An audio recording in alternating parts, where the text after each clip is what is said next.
We tend to, like most addictions, we like to do them in secret, right?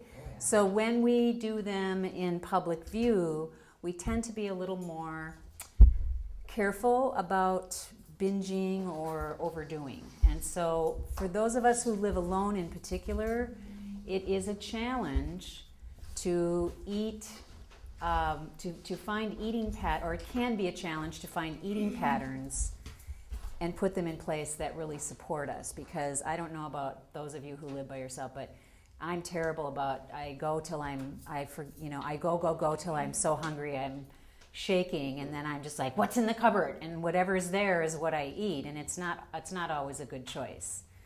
So I'm having to learn to be a little more conscientious about preparing food ahead of time and having it available, or having better things in the fridge that I can go to if I get hungry. So the next thing is eat when you're sitting down. How many people eat here standing up?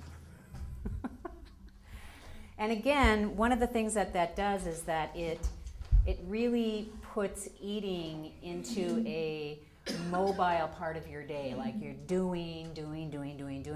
When you sit down to eat a meal, particularly if you are by yourself. And again, remember we talk about how ceremony is one of the ways that you can change addictions.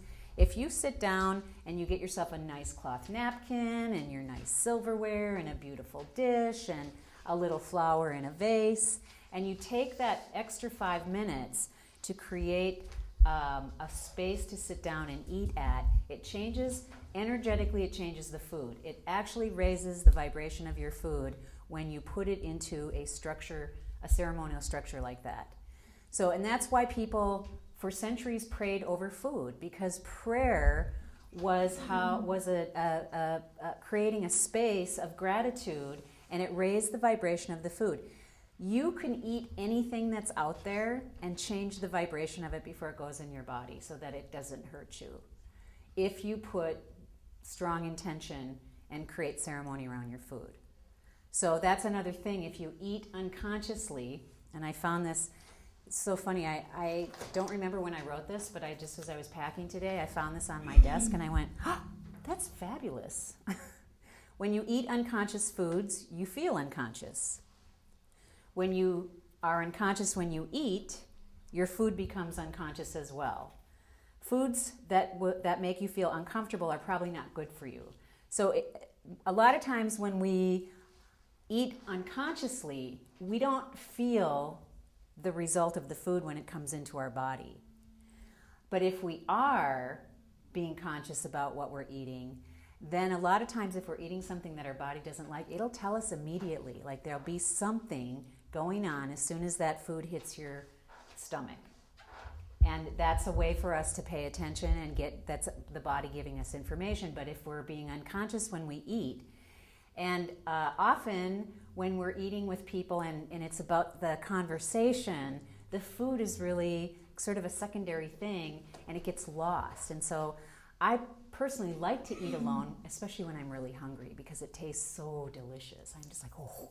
But I also like to eat with people who are also hungry and appreciating the food. So it's really fun when everybody is hungry and appreciating the food together. And especially if you've all prepared the food together. You know, that's one of the things I love about when my family and I get together is the women all head for the kitchen and then we do all the food prep. And when by the time that we eat, it's so delicious and so good, and it's so fun to share that. And finally, avoid emotional conversations while eating. Do not eat and argue. Do not eat and argue. It should be a rule at the dinner table that there's no contentious conversation. That contentious conversation is either done before you eat or after you eat, but not while you're at the dinner table. Because it changes the food. Again, it changes the vibration of the food as it's going in. Okay? Any questions on that?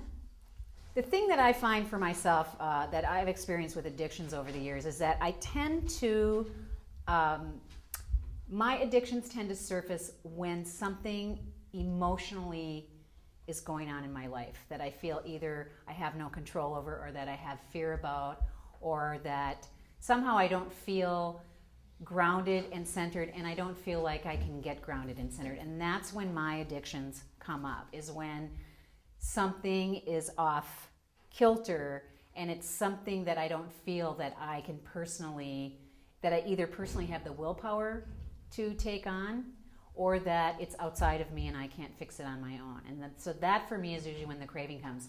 What I find then is if I do some of the things that I've been teaching you here, if I journal, if I set myself up for a grief night and have a good cry, if I do my anger work, if I, and then eventually I get to a place of surrender, the craving tends to go away. And what happens is that my body begins to demand healthy choices. It's like there's not even a hint of wanting the addiction anymore. It's like I'm suddenly craving fresh vegetables, I'm craving smoothies, I'm craving wheatgrass, I'm craving, the things. So then I know that I'm on the upward journey again. So it seems like for me, addictions really come when I'm going in the down spiral. And we always, life is a sine wave. You are never here. You're always doing this, right? Everybody knows that. And how often do we resist this? We all do. We're like, I don't want to go there. I don't want to feel that. And that's usually what I found with clients too, is that it's when they're in the downward spiral or the downward slope that the addictions really come up. Because the addiction gives you a reference of a time when you felt good. Okay, most addictions get put in place because we're doing them when we're feeling good at some point in our life. And then we get addicted to the addiction because we want to feel that way again, but the thing itself isn't ever going to get us back to how that feels. But then we get physically addicted. And so then we're looking to get back to how this feels by artificial means. And maybe it can get us there for a minute or two, but we can't ever really stay there. So generally what will happen is the addiction will continue until such time as you've uncovered the emotional component behind that addiction.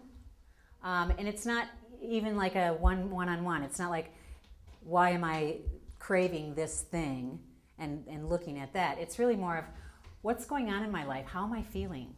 How am I feeling uncomfortable about something? Am I fearful of something? Is something changing in my life? Do I feel like I don't have any control? And then that's really then do the work of the journaling, talking to the ancestors, if anger comes up or grief comes up, to really just be with those feelings. And then as that takes you through that journey, the addiction will generally let go. Okay? Does that